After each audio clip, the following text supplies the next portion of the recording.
Vydavatelství Nová relaxace uvádí audioknihu Romana Svobody Cesta úspěšného člověka.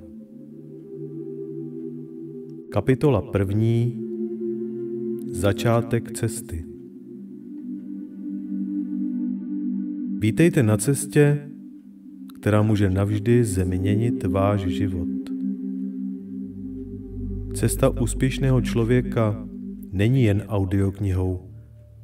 Je klíčem k odemknutí neomezené síly, kterou máte ukrytou hluboko ve svém nitru.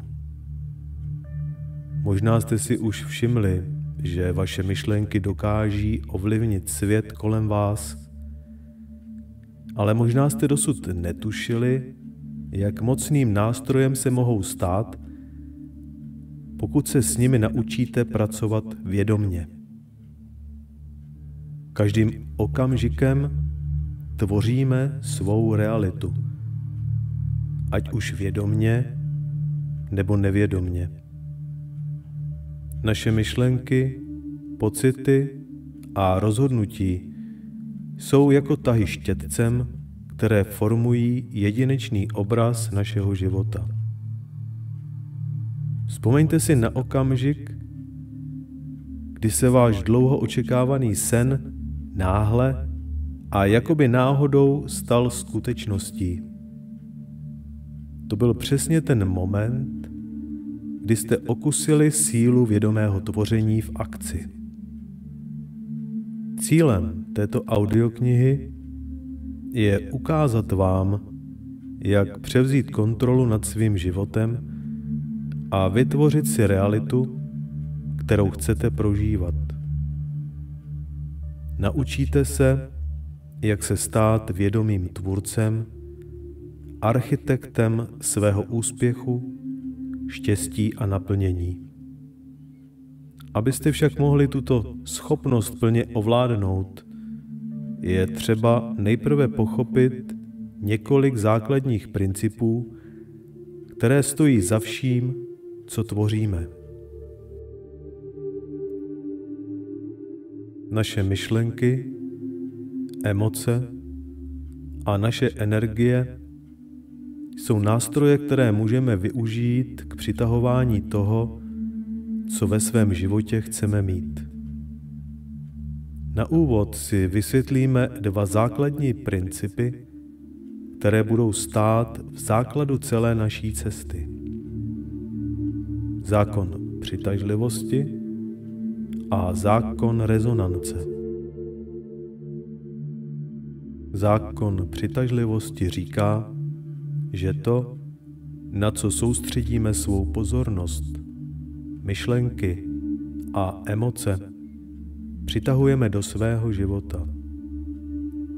Zákon rezonance pak vysvětluje, že podobné energie se přitahují a naladění na určité vibrace přináší odpovídající zážitky. Pokud pochopíte a vědomě začnete využívat tyto zákony, otevřou se vám nekonečné možnosti. Vědomé tvoření však není jedinou cestou.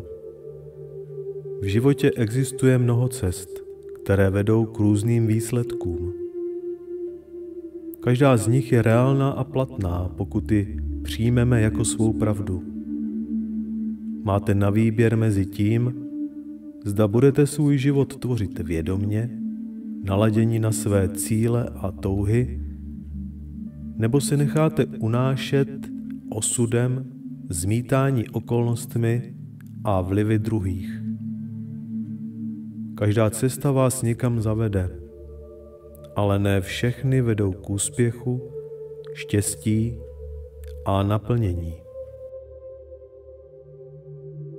Je pouze na vás, zda se rozhodnete převzít otěže a stanete se vědomým tvůrcem svého života, nebo jestli zůstanete pasivními účastníky událostí, které se dějí kolem vás.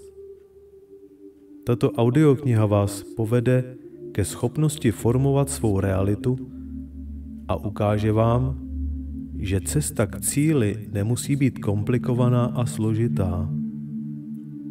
Ukáže vám, že může být plynulá a příjemná, pokud se naladíte na vibrace svého pravého já a spojíte se s energií vesmíru.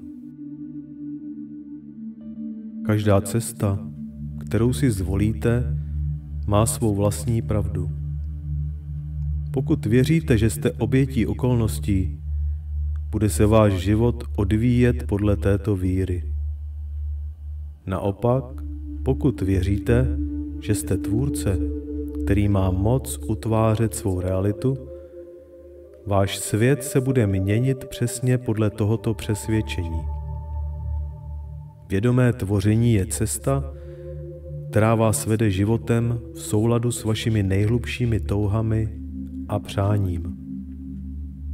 Vědomé tvoření reality je cestou úspěchu a hojnosti. Během naší společné cesty vám poskytnu nástroje, pomocí kterých pochopíte, jak ovládat své myšlenky, jak zvyšovat svou životní energii, jak pracovat s emocemi a dosahovat svých cílů s lehkostí a jasností. Společně projdeme kroky, které vás povedou od prvotní představy vašeho cíle až k jeho úspěšné realizaci. Připravte se na úžasnou a vzrušující cestu, během níž najdete odpovědi na otázky, které jste si možná dosud ani nepoložili. Otevřete se novým možnostem a představte si, jaké by to bylo, kdyby všechny vaše sny a cíle byly skutečně dosažitelné.